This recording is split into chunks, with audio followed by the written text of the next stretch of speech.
Effectivement, oui, c'est un projet en lien aussi avec la jeunesse, mais aussi avec la problématique de la vitesse qu'on connaît à Bassange, qui est récurrent et qui nous revient souvent des citoyens dès qu'il y a une consultation citoyenne. On a mené une commission de développement rural à Bassange, et c'est vrai que la problématique de la mobilité, notamment de la vitesse, revient souvent chez les citoyens bassangeois. Ici, on a souhaité mettre le focus principalement aux abords des écoles. Et donc, pour la rentrée de septembre 2023, nous mettons tout en œuvre pour qu'on puisse déployer des dispositifs qui s'appellent Pieto.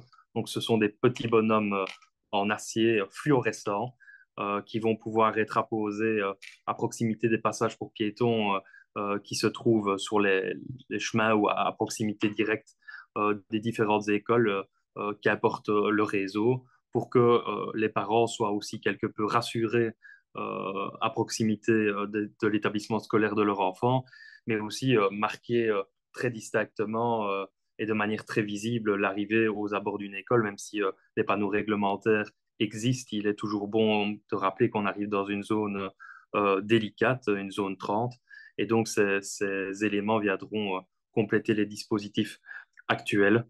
Autour d'une école où ça se met bien, on avait déjà profité lors de la crise sanitaire pour lancer les premières rues cyclables en Basse-Meuse. Ça a eu un beau succès près de l'école de Roquelange. Ici, toutes les écoles ne se prêtent pas à la mise en place de rues cyclables. Il y a une étude qui est faite dans le village de Glon. Il y a évidemment les zones 30 classiques et les dispositifs ralentisseurs qu'on connaît dans toutes les communes.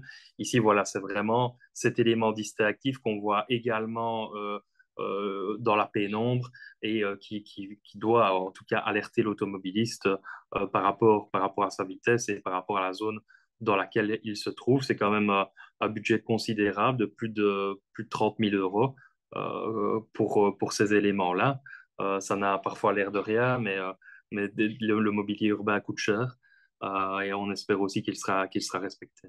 Au plaisir en tout cas et à bientôt, hein.